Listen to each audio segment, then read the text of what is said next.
A verdade é que tem metade que acredita em você e a outra metade tem certeza que você não vai conseguir.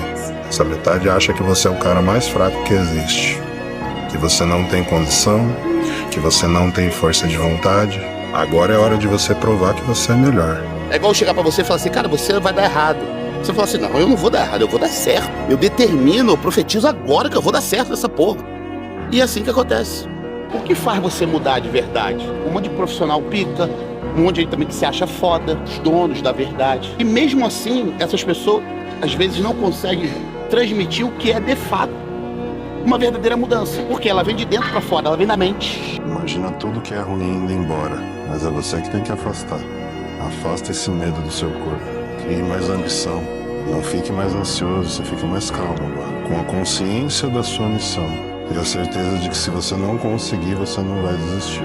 Físico responde ao que mental manda.